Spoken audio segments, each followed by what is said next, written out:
It is dedicated to the study and the preservation of the unique history of our great state of Florida.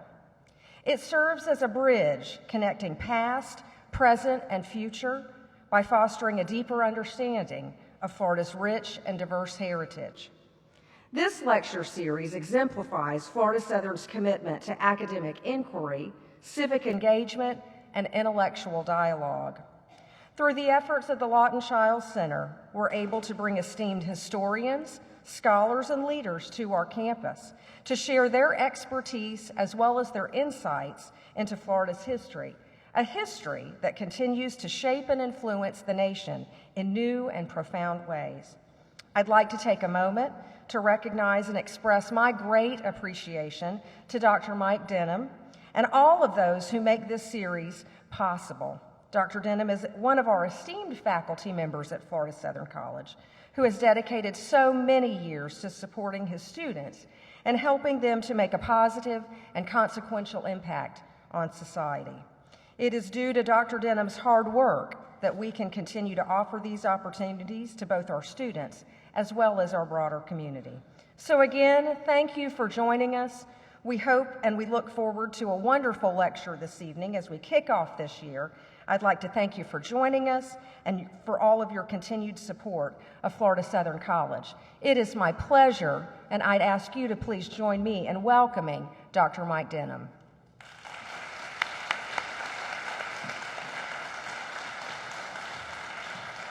Thank you, Dr. Tedder. I really appreciate that introduction, and it really is an exciting night tonight for another opening of our series.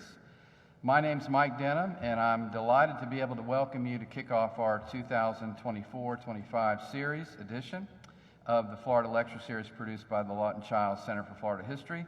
And whether you've been with us from the very beginning, back in the 90s and early 2000s when we began, or whether this is your first time with us, welcome, and we're delighted you're with us.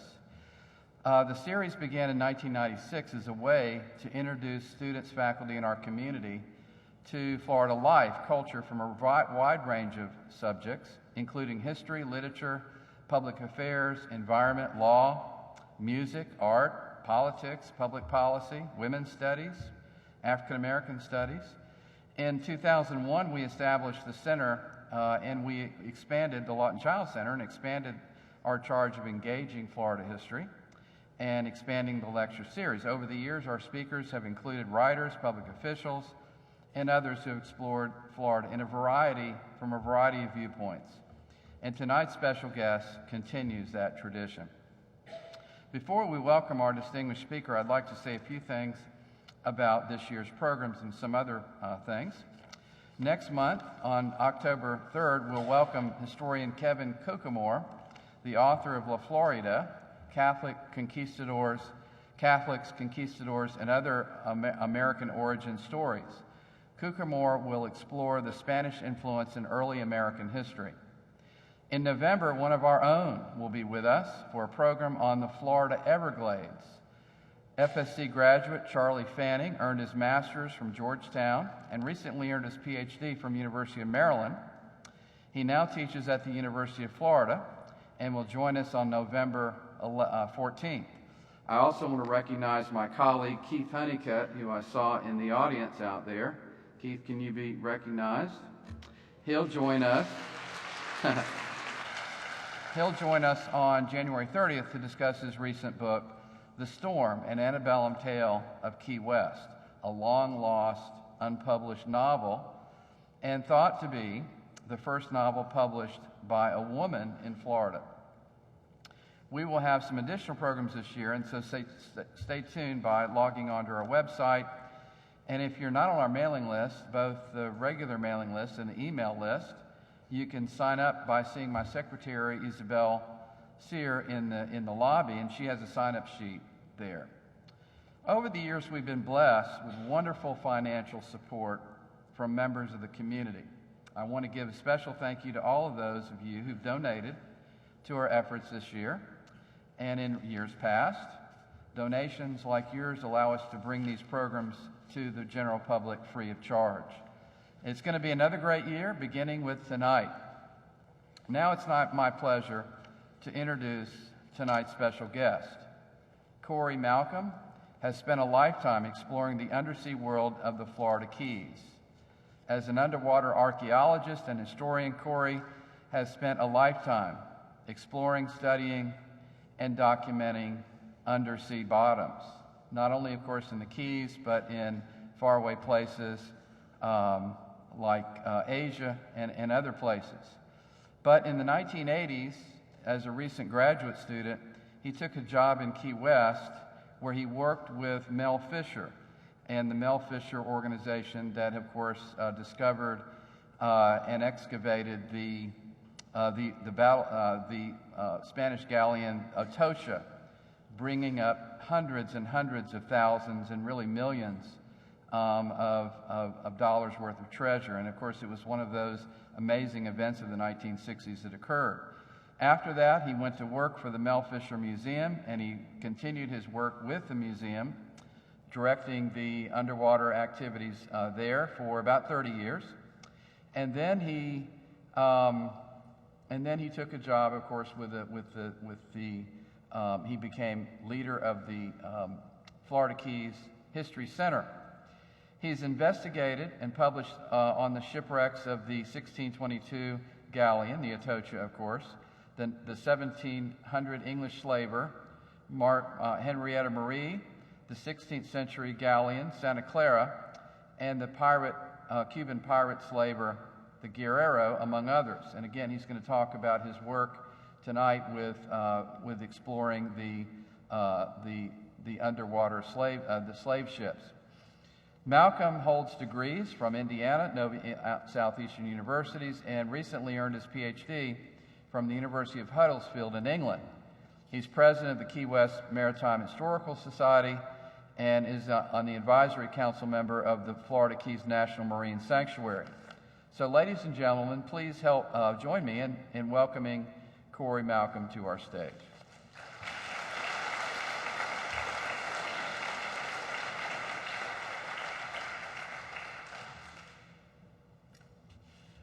Thank you, Dr. Denham.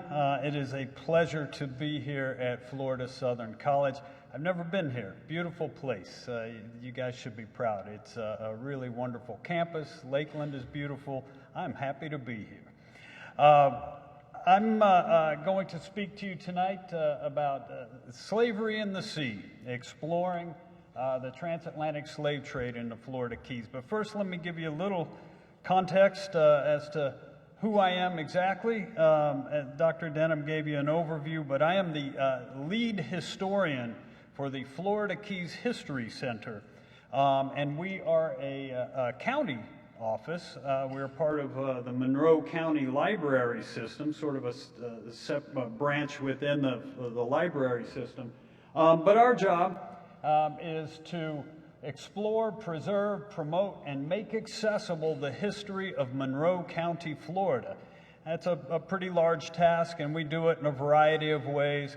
You can really access all of the things that we do from our website, keyslibraries.org/Florida History. We publish daily This Day in Keys History. I do a monthly research project and publish that through our website. So check those out. Our mission is what I said, but really it's people coming in and asking questions. So we help them find answers, and it's as simple as that. So I'm wearing that hat tonight, but as Dr. Denham alluded to, I worked for many years for the Mel Fisher Maritime Museum, and really the stories I'm going to be telling tonight happened under the purview of the museum. So I've got to be both people, a museum person and a Florida Keys History Center historian. But in the big picture, it is all Keys history, and I am happy and proud to be sharing it with you tonight. First, why the history of the history and archaeology of the transatlantic slave trade in the Florida Keys? I mean, what's special about the Florida Keys? Why is there so much evidence of the slave trade there? Well, look, Key West was not a slave trading center. People were enslaved in the Keys in the 19th century, absolutely.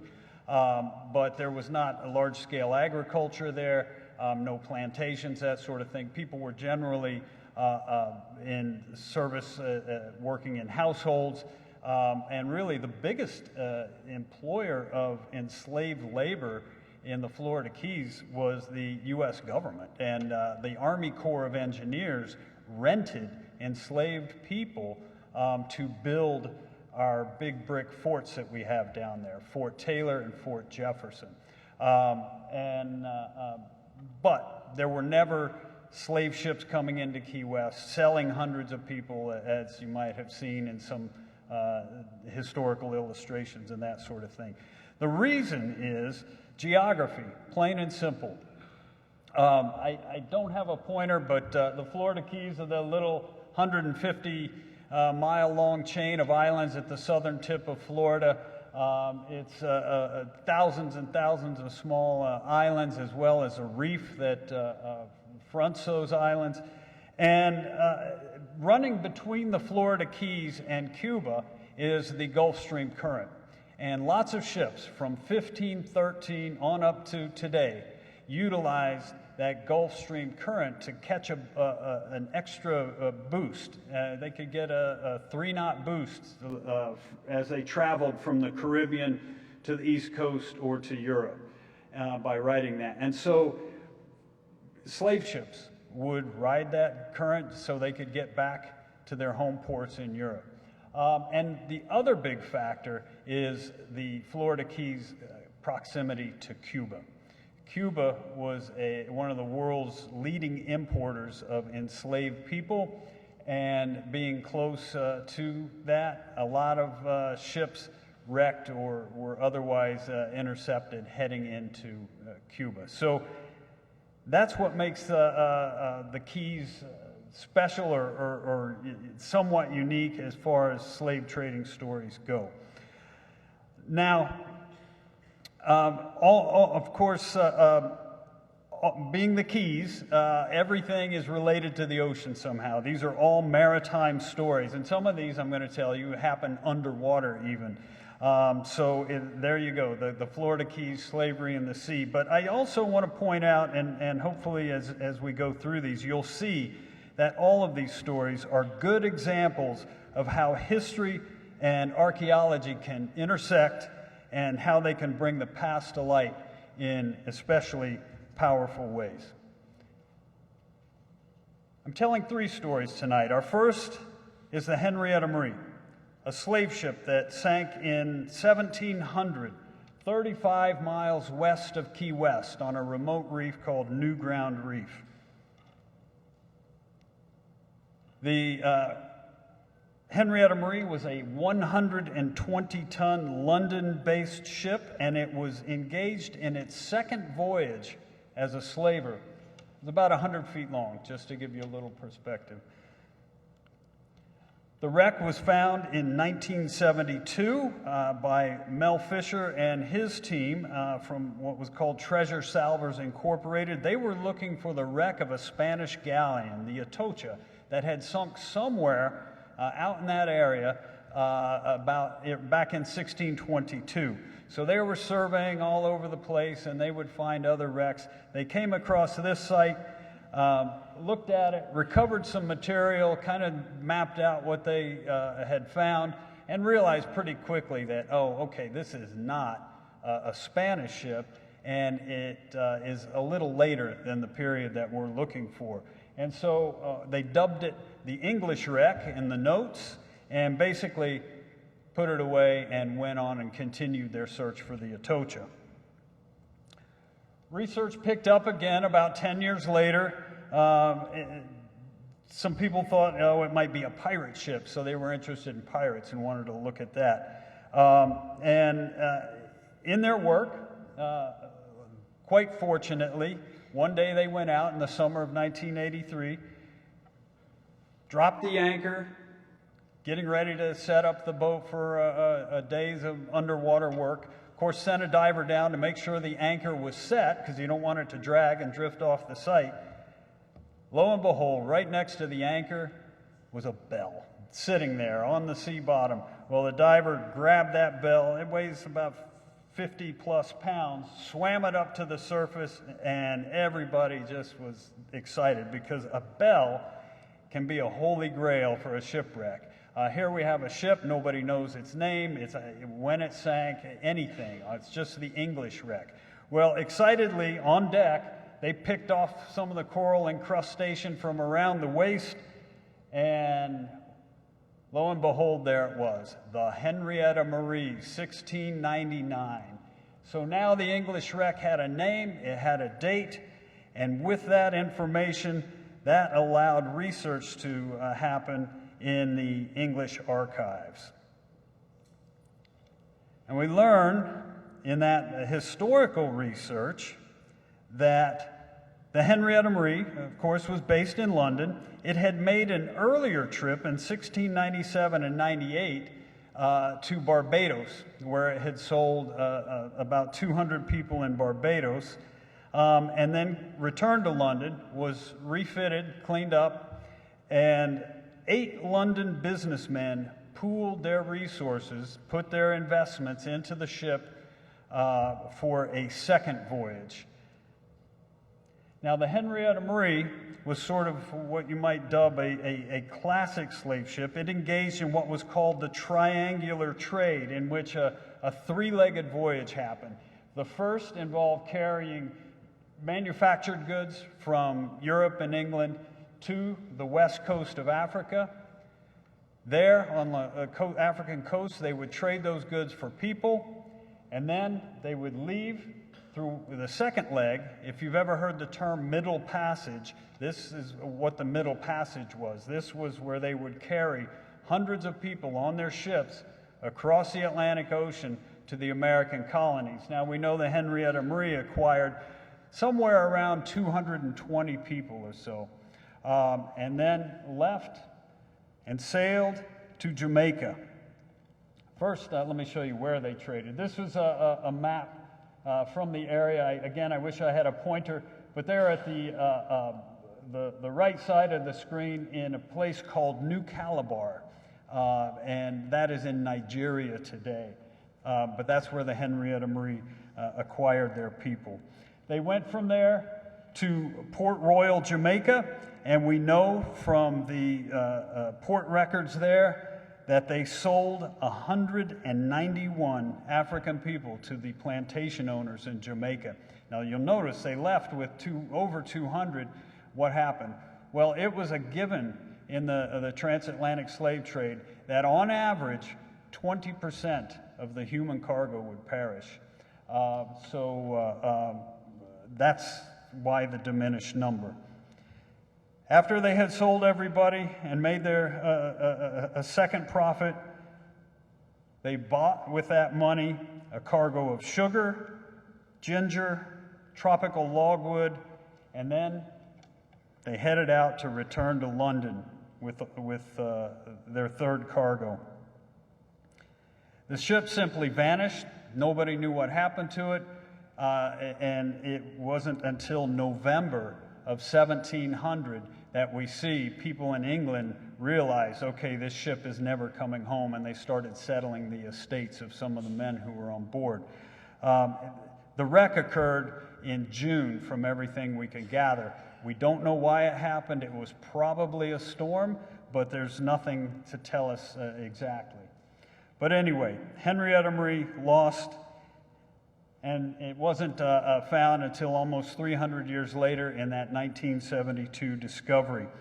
Now, since then, there have been multiple efforts out underwater to explore this shipwreck, conduct excavations, recover items, and a tremendous amount of knowledge has been gained through all of that field work. And they really illustrate the Henrietta Marie's operations. First and foremost, we see a lot of trade goods on the ship, items that were intended to be traded for people on the West African coast. These are some of the things that they didn't get rid of, but they were carrying them back to London for, I suppose, a third voyage if they could organize one. But you see things like iron bars in the upper left, pewter bottles, pewter tankards, lead mirror frames, pewter spoons, and glass beads.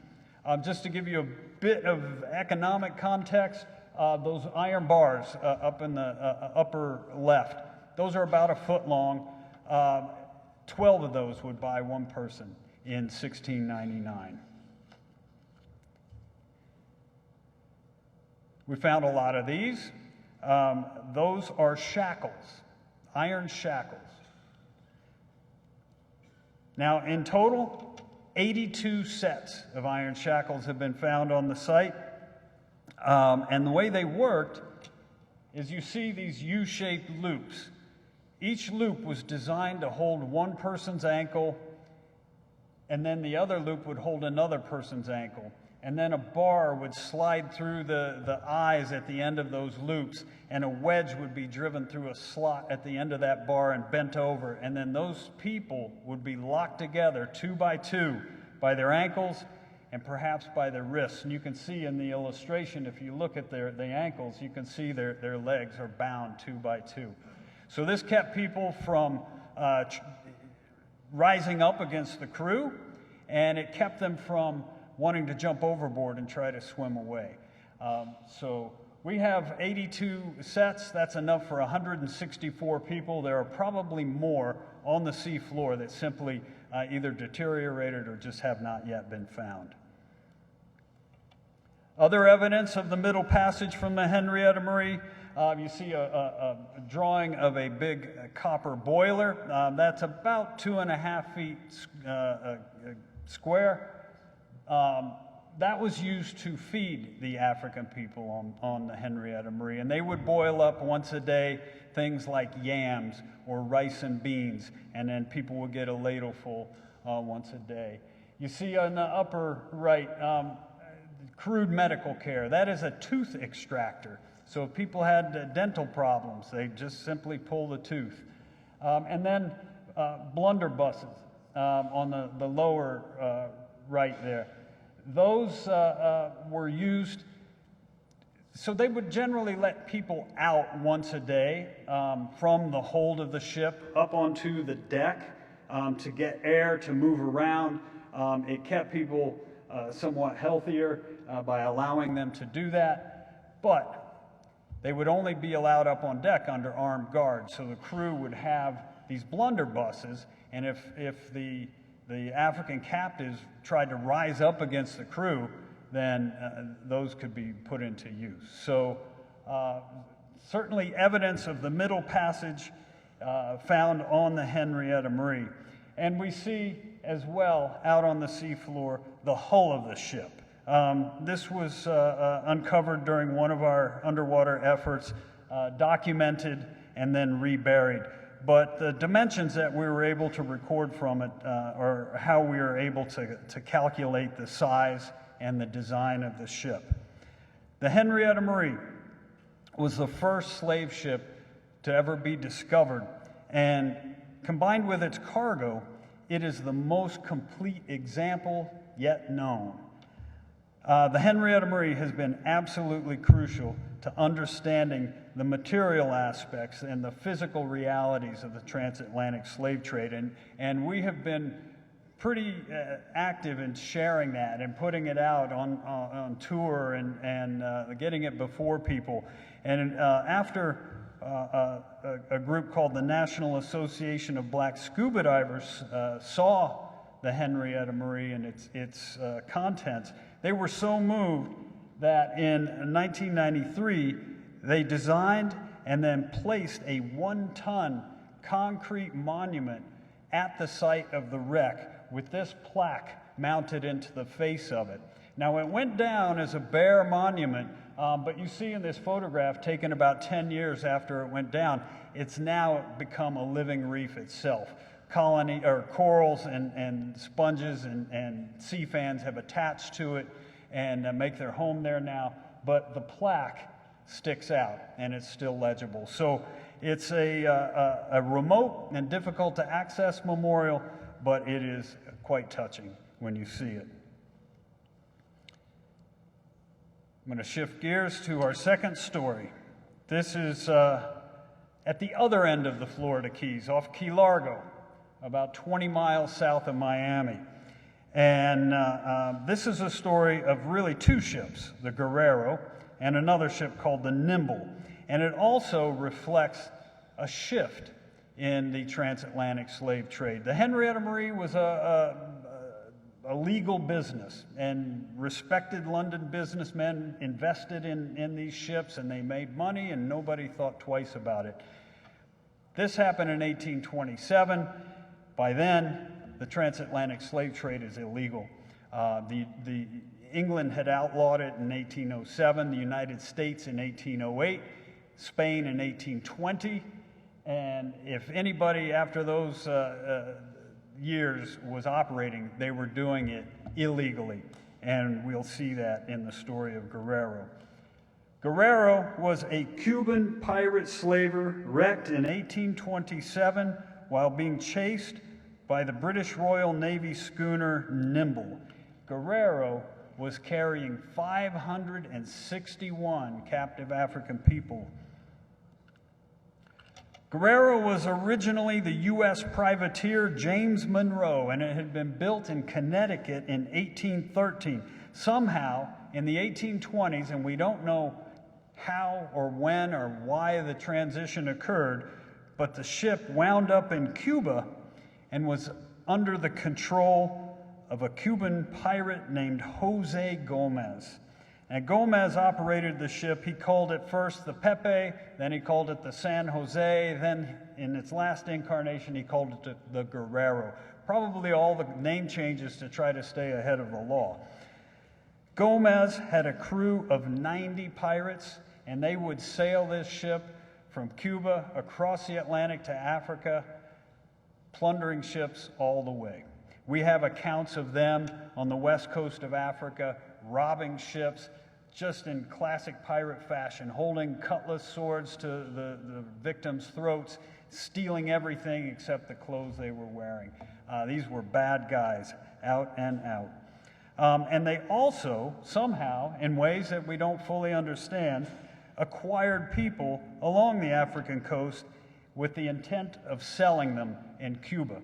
And Gomez and his crew had completed a voyage successfully in 1826, and in 1827, they were in their second voyage. On December 19th, 1827, Guerrero was sighted near the Bahamas by the British Navy schooner Nimble. And Nimble was stationed in the Bahamas very specifically to intercept illegal slave ships. Britain was the leading maritime entity in trying to suppress the transatlantic slave trade. And so they would have ships stationed in these sort of choke points, like the Bahamas, where ships were going into Cuba. It was a natural place to catch illegal slavers.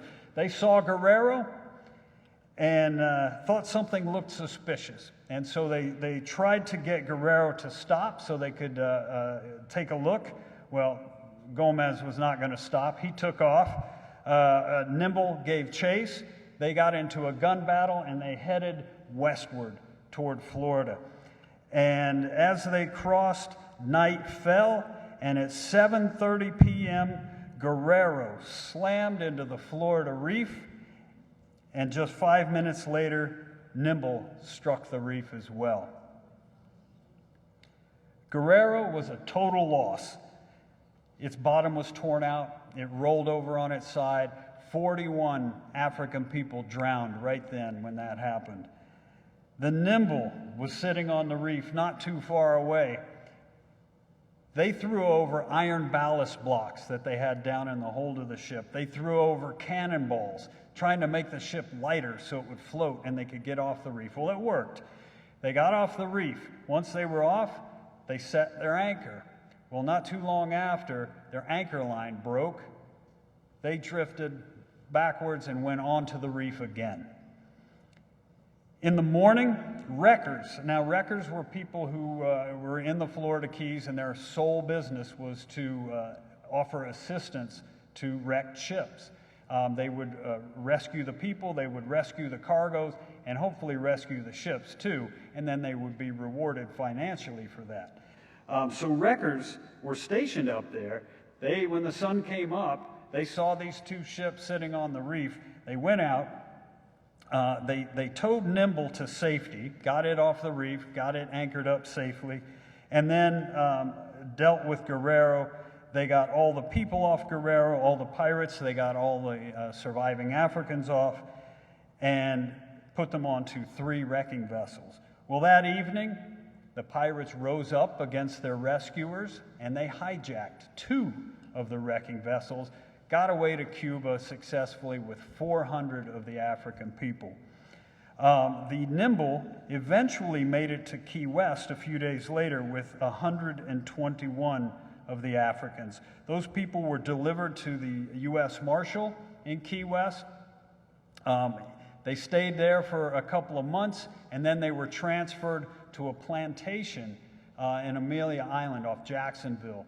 And they lived there for almost 3 years, working essentially as enslaved people until the government figured out to send them to Liberia.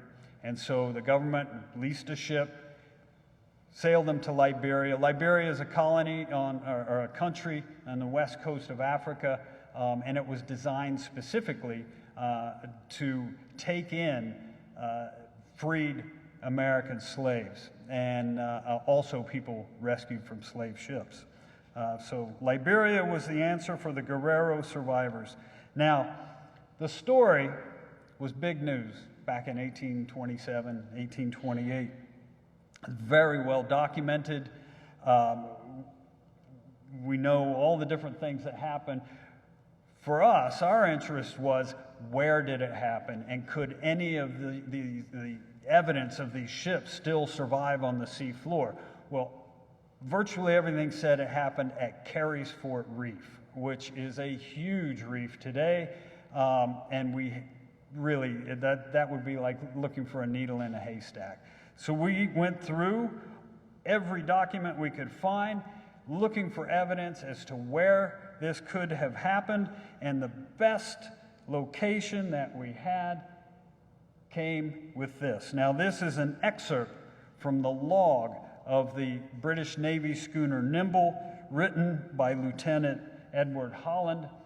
He wrote this on December 20th, the morning after they had been towed off the reef and they were anchored safely. And he wrote in his log, it says, "Slipped the BB cable, the best bower cable, their main anchor, came to in 2.5 fathoms, 15 feet of water, Carey's Fort light vessel, south by west, 1/2 west, and Black Sarah's Creek, north, 1/2 east."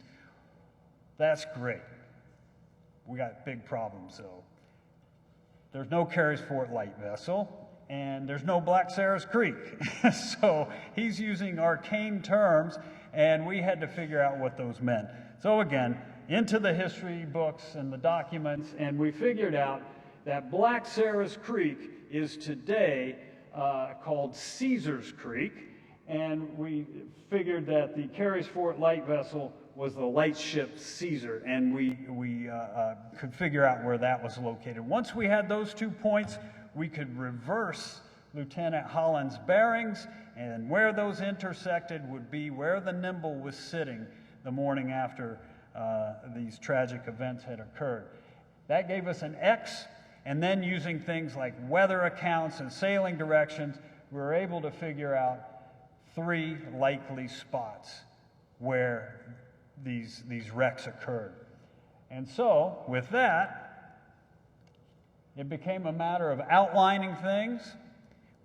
We set likely spots, and we created survey boundaries in waters shallower than 20 feet. We figured if it was deeper than 20 feet, they weren't going to hit that. So we looked only at shallower than 20 feet.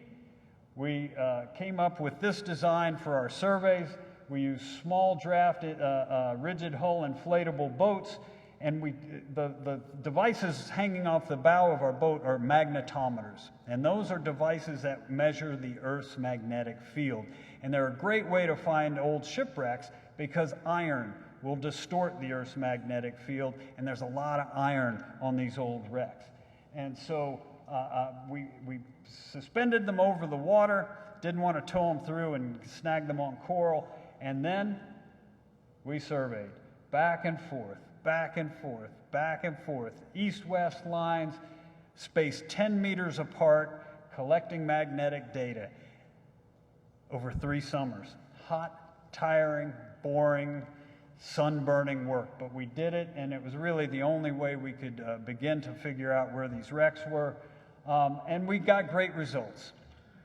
Through our work, we identified over 80 magnetic anomalies. 3 of those 80 turned out to be something pretty darn interesting. One was a shipwreck, and you see the magnetic signal at the top, but it was a shipwreck, just a debris field underwater of artifacts that all seemed to originate from one event.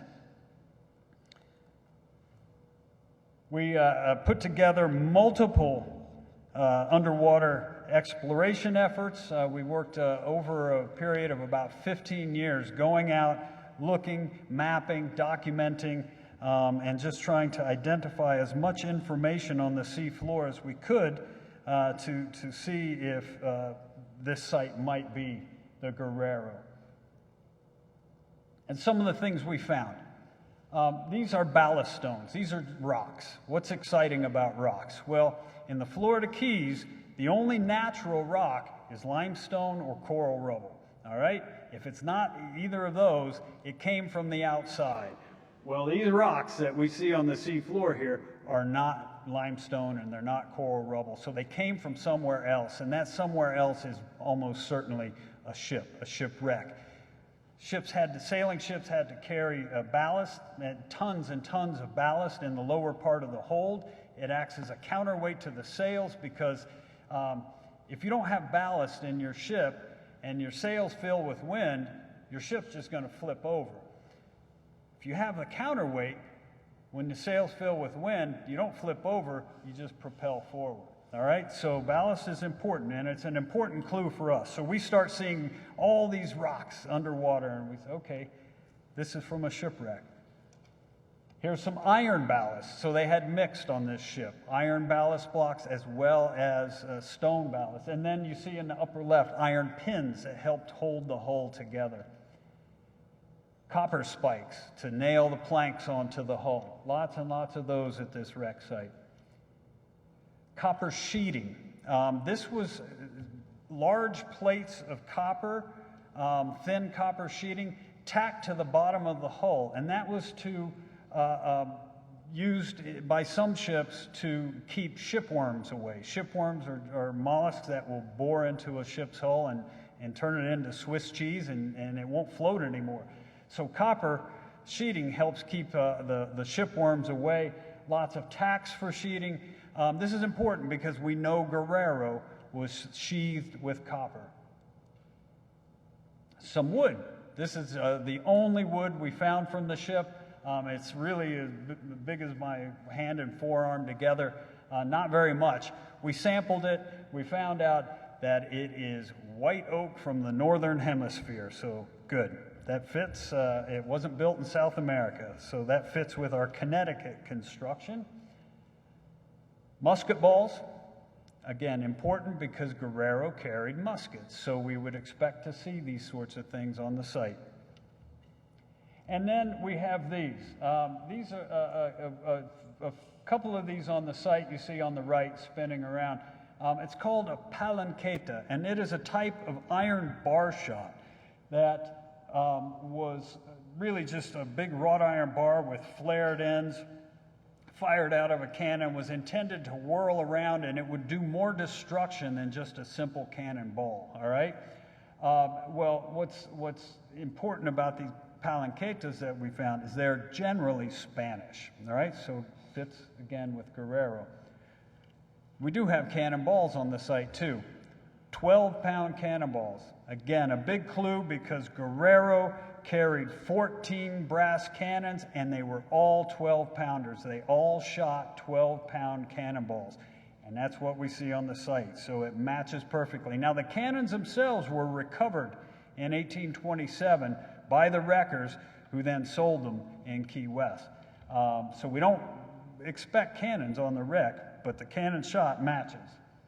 And then sort of weird day-to-day things, lots of these types of things on the site. You see there in my hand, I thought, oh, an inkwell. Wow, that's really kind of neat, a 200-year-old inkwell.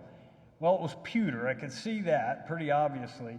So we got back from the field, and I started digging around to learn about pewter inkwells, and I found out they didn't make pewter inkwells. They just didn't exist. So we had to go back and more research, and I finally found out that it is the end cap for a device called a clyster pump.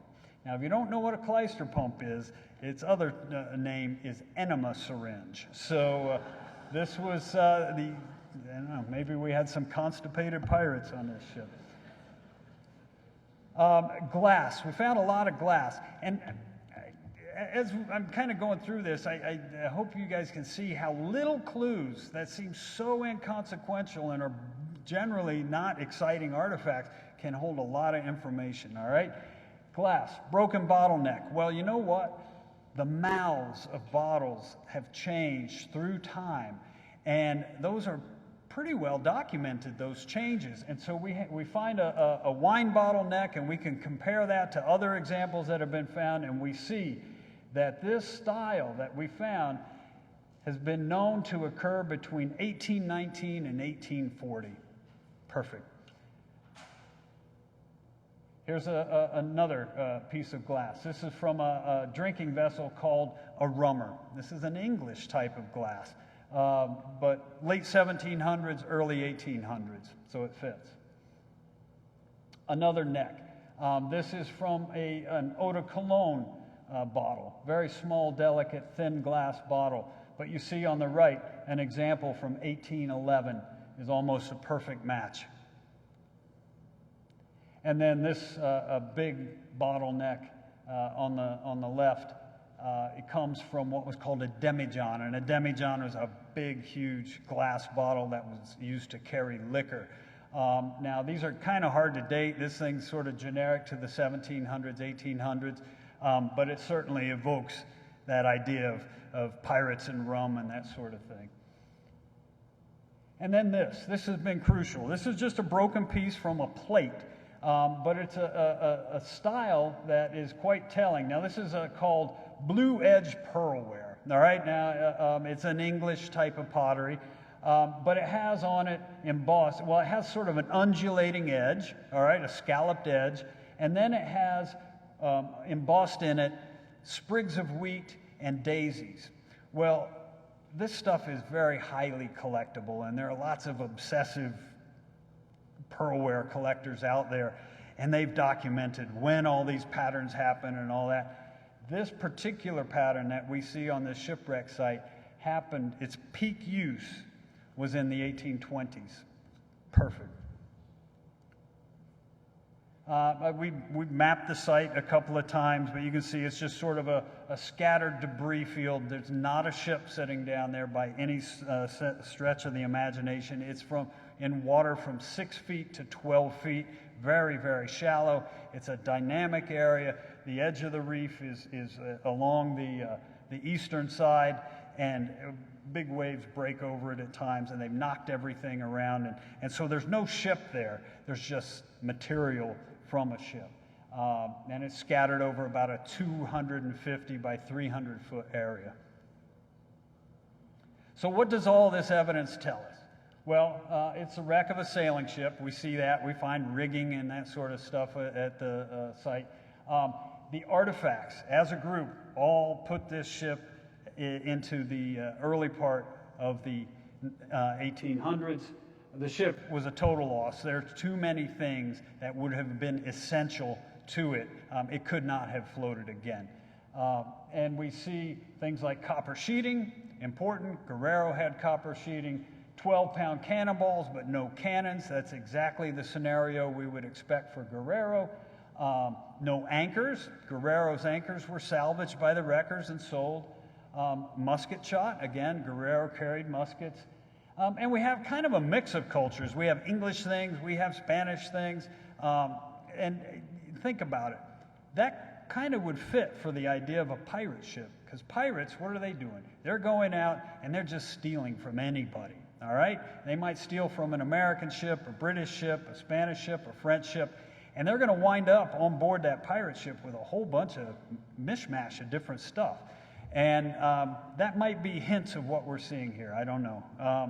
But anyway, unfortunately, we have nothing directly attributable to Guerrero. We have no human remains that we could extract African DNA from. We have no anything that says Jose Gomez. We have nothing that says Pepe, San Jose, or Guerrero on it. So the evidence is all circumstantial. We do know there's more wreckage there on the site. We can, with our metal detectors, know. I didn't say it, but this site is on a very, one of the most pristine reefs in the Florida Keys. So we have never been granted permission by the state of Florida or the Florida Keys National Marine Sanctuary to do any sort of digging because the reef kind of trumps history in this case. But that's okay. We've got a lot of material to work with. So another site in our survey was an anchor, very near, about 1/3 of a mile away. And when we looked at it and measured it, we know Nimble lost an anchor in that area. This fits perfectly. It's the right size, it's the right design, it's the right era for the type of anchor that a British Navy schooner would have carried at that time. So again, it doesn't say Nimble on it, but boy, it sure fits everything we know. And then, not far from that anchor, on top of another reef, what do we find? Iron ballast blocks and iron cannonballs, exactly as Nimble described, throwing overboard to lighten the ship so they could float free of that reef. And this, this could not be anything else but where Nimble ran aground. So you see on the right, the iron ballast blocks are about 3 feet long, weigh about 350 pounds, and then a whole slew of iron cannonballs just scattered across the reef. We again mapped all that out and have a good sense of it, but it's again right on top of a shallow reef, not far from the other shipwreck site. So where are we with this project? Well, we have surveyed 3 areas. 2 of them, we found nothing related to the 1827 events. And the other site, other reef, we found 3 sites that all fit exceptionally well. We do have a slight wild card. There is a 3rd area, or a 4th area, I guess, to the north. That is in Biscayne National Park. We have not been authorized to do any survey work in there. The National Park team, they have their own efforts going. So we're kind of waiting for them to wrap up their research, but I'm certain, honestly, that we have located the Guerrero and the Nimble. So there's much more work to come. Stay tuned. Now, last story. We're going to switch gears to 1860 and go to Key West. And this is what we call the African Cemetery, or it's also known as a story of the last slave ships. This is related, well, really starts in the late 1850s. The Cuban sugar industry in the late 1850s was absolutely booming. Cuba was the world's largest producer of sugar. They produced 1/3 of the world's sugar supply at that time. And the whole business was based on enslaved labor. And they would always, always, always need more and more and more people to work in these plantations, sugar plantations. Now, it was all illegal, but the Cuban government was kind of turning a blind eye because everybody was making so much money. Now, in the late 1850s, there was also a glut of U.S. ships. A lot of people had built ships hoping to cash in on the California craze. You know, there'd been the gold rush in 1849. Unfortunately, there was an economic downturn. A lot of these ships just wound up kind of sitting at the dock. So in the late 1850s, a lot of U.S. ship owners are going, man, what am I going to do with my ship? Well, if I go to West Africa, get people, and sell them in Cuba, I can make a fortune. And they really could. Some of these voyages, they made $500,000. Imagine that in 1860 dollars. So the incentive was strong to go rogue and go to Africa and get people. And it got so bad that in the November of 1859, President Buchanan ordered a blockade of Cuba by the U.S. Navy. And he said, we got to stop this. It's out of control. And so they put 2 U.S. Navy ships on the south side of Cuba, 2 on the north side of Cuba, and those ships just patrolled along looking for illegal U.S.-owned slave ships. Well, in the spring of 1860, they had great luck. They intercepted 3 ships and brought them where? To Key West. They intercepted the ships Wildfire, William, and Bogota. They brought them to Key West, as I said, and on board those 3 ships was a total of 1,432 African people. These refugees were delivered to the U.S. Marshal at Key West.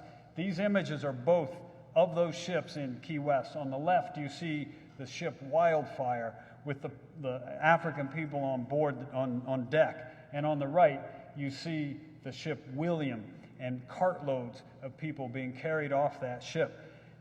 You've got to understand one thing. These people were mostly teenagers between the ages of, say, 14 and 18.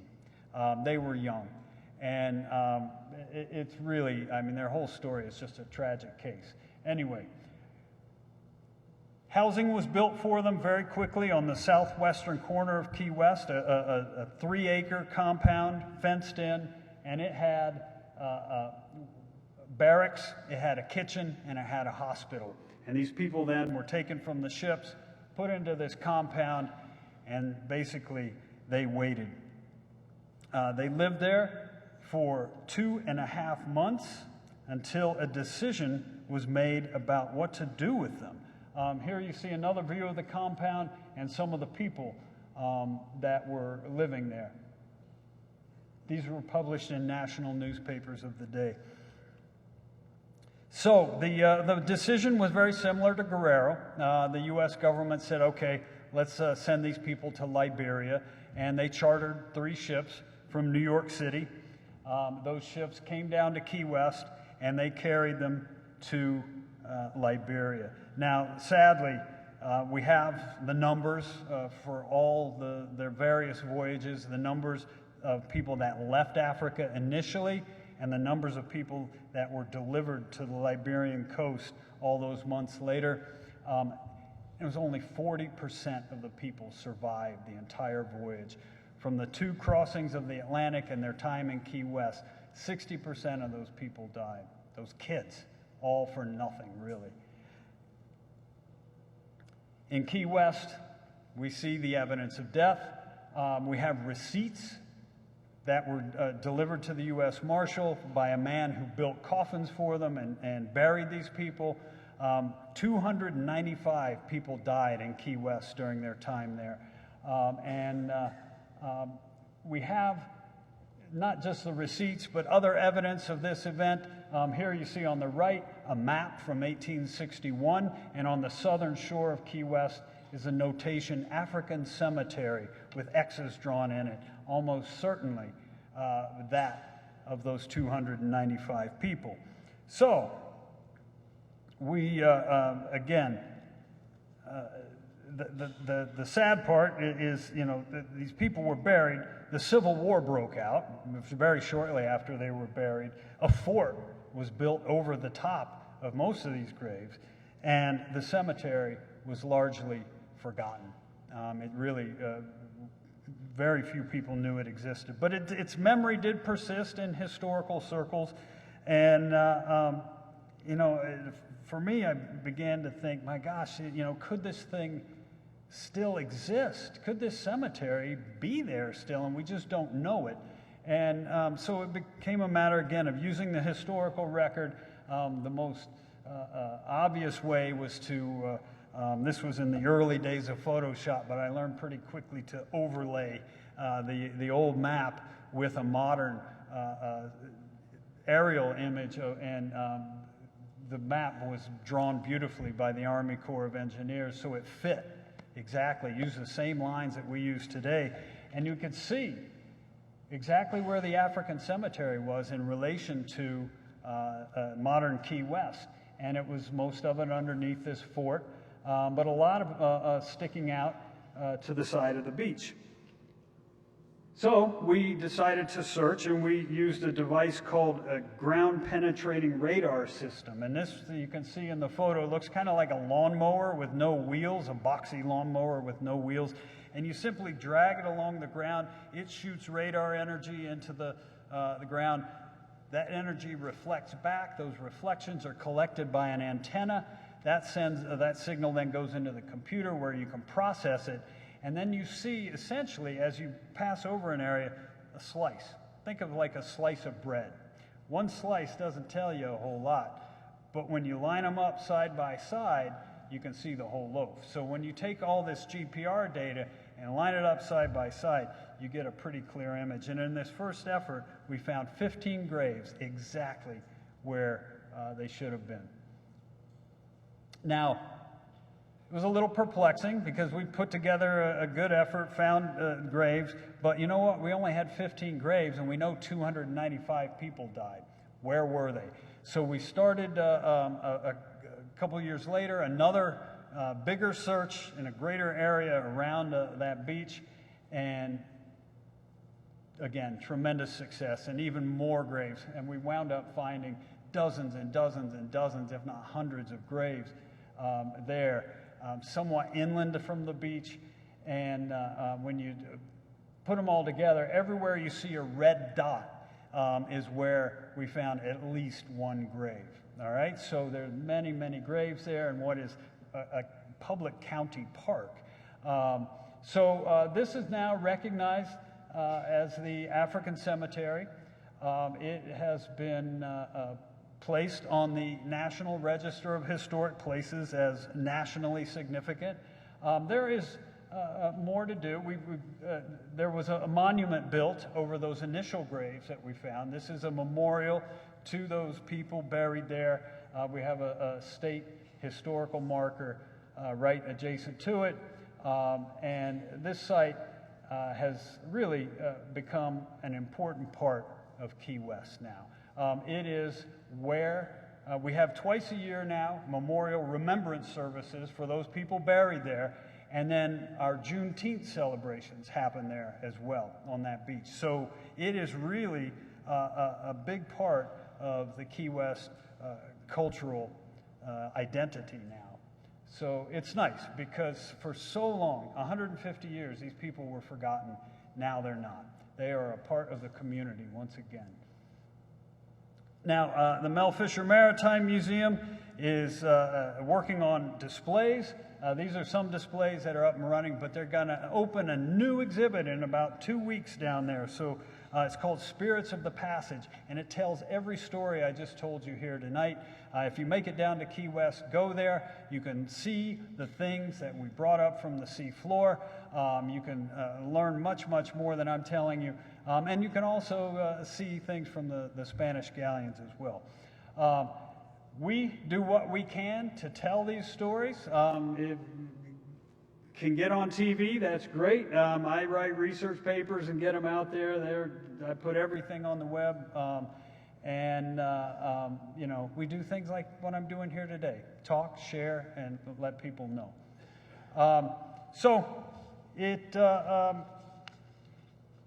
It's important that people know about the transatlantic slave trade. And combined archaeological and historical research from the Florida Keys gives particularly vivid insight into how it functioned and how it evolved through time. Whether operating as a legitimate business or under the purview of pirates or found in the plight of hundreds of refugees, the transatlantic slave trade was one of history's great agents of social change, and it was a system that shaped our world, and its legacies still resonate today. Thank you. That's it. I'll be happy to take any questions you might have.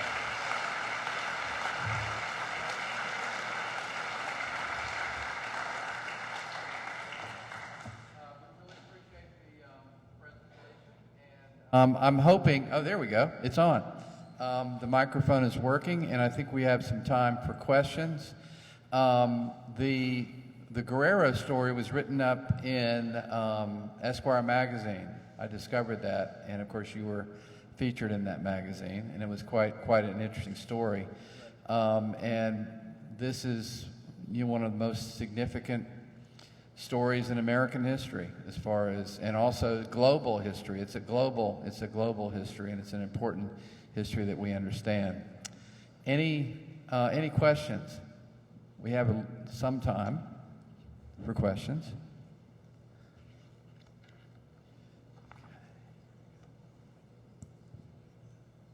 I may have misheard you, but did you say early on that the United States had outlawed slavery in 1808? Outlawed the importation?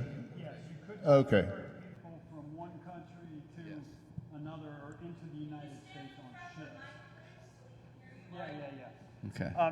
So it was illegal. Now listen, slavery was not illegal. The slave trade, bringing people on ships, was illegal. So those people that were already enslaved, that was their fate. Yeah. And that was actually put in the Constitution. It was ratified in 1788. It stated that within 20 years that trade would be over. But of course it took Congress to pass that law into action in 1808. So, but that did not mean that, well, there was a tremendous market, so the slaves are still going to, it's a very profitable enterprise, like drugs or any other contraband that would come in. So, yeah. Yep.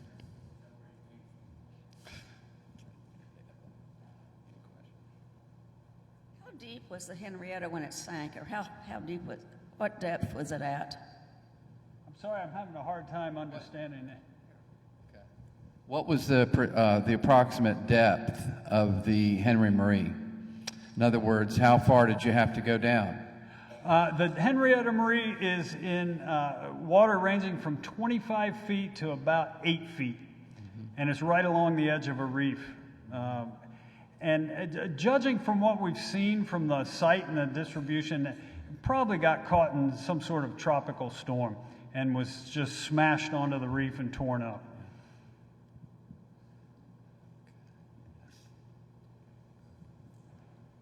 Could you tell us exactly what we're looking at in the photograph that's behind you? At the bottom, that is the hull of the Henrietta Marie, and you are looking at the framing of the ship. So those are the ribs, I guess, would be in common terms. And then underneath, if you can see some of the planking from the hull. And what was left of the ship was really the extreme lower back end of the ship, the aft stern. And that was it. It really was just about 6 or 8% of the ship survived. But it was enough that we can use the information to calculate it out and figure the size. So there was a time when the Secretary of State of the state of Florida and the archives of the state of Florida was very interested in the history of the state of Florida. Is any interest being shown presently? Yeah, I think absolutely. I've certainly talked to plenty of people at the state about this, and I think you will see with the Guerrero in particular, it is within the boundaries of John Pennekamp Coral Reef State Park. So ultimately, it's going to be under state purview. So I hope that state archaeologists will be wanting to tell more about this site. There is an exhibit in the Pennekamp State Park Welcome Center about this, so it's a start. But yes, and they've had an interest in the Henrietta Marie. It was actually in Tallahassee about a year and a half ago. Was up there for a few months before the museum. Yeah, right before the museum got closed down for renovations. It was up there. One of the neat things about tonight is I get to share some of my students with the audience, and one of my best students here is Mr. Cutler. I don't want to make you nervous, but anyway, here he is. Oh, no pressure at all, Professor Denham. Thank you. You mentioned that after these enslaved individuals were rescued, they were eventually sent to Liberia. Right. I would ask, what happened to them after that? Did they stay in Liberia, or did they attempt to seek out where they were originally from? From the Guerrero, those people were sent to a town called New Georgia, and they generally stayed there because they do show up in a census was taken in, I think, 1845 in Liberia, and they show up in the census living in and around New Georgia.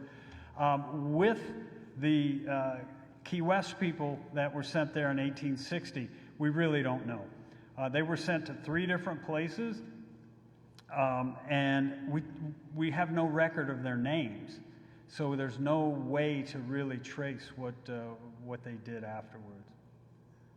So, yeah, it's a sad tale, and that's one of the things about this whole transatlantic slave trade is it tended to wipe out people's identities, and so searching historically is really, really tough. It's a challenge.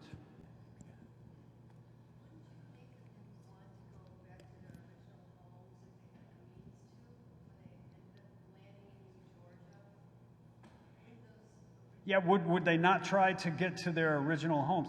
You would think, but you know, you got to remember the African continent is huge, and so if they came from the Congo River region, you know, that's 1,500 miles away. So it may not have been possible. Yeah. My question, in all of the records that you have between the Henrietta and the Guerrero, Yeah. was there any records of the names of all of those slaves? No. None whatsoever? None. Or the locations from where The they only were? the only people that there are names for are the ones from the Guerrero who were delivered to Key West and then were eventually sent to Liberia. The other, we know 400 people were taken by the pirates to Cuba. We have no idea who they were. So only those so 100 not even from the place of origin? No. We know generally they came from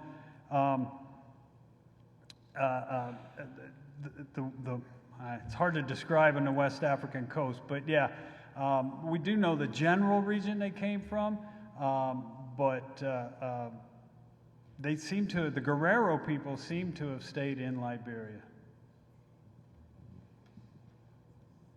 And of course, we have to remember that these wrecks were just a tiny, tiny sliver Oh yeah. of the activity and the action of these slave ships coming across and over the centuries. Yeah, let me just tell you the speak numbers, to that a little bit. because you know, this system ran for over 350 years, and 12 million people were shipped across the ocean in 36,000 voyages.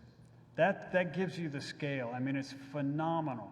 When I said, you know, that it's one of the huge social change events that drove social change, with those numbers, my goodness, it couldn't be anything but that. So it's staggering. It's staggering. And remember, those 36,000 voyages are the ones that there's a record for. Those are ones that somebody has gone through and found a document, an entry. There are others that were just sort of like pirate ships that went and they flew under the radar. So it's a staggering number. Just wondering, is the location public for the Henrietta Marie? Is it open to recreational divers? Yeah, there's really nothing there. The hull is there. It's buried under the sand, so you can't see it. The monument is there, and we do the numbers for the monument are public. The problem with the Henrietta Marie is that it's so far out there, and it's really not a very friendly place out there. It gets kind of rough, and the currents are strong. There are a few charter boats that will go out there. But if somebody wants to do it, absolutely, and I'll get a hold of me. I'll give you the numbers. I just was going to ask, were there mixed genders on these ships? Yes, absolutely, men and women. They would tend to carry more men, but absolutely, women were a part of it.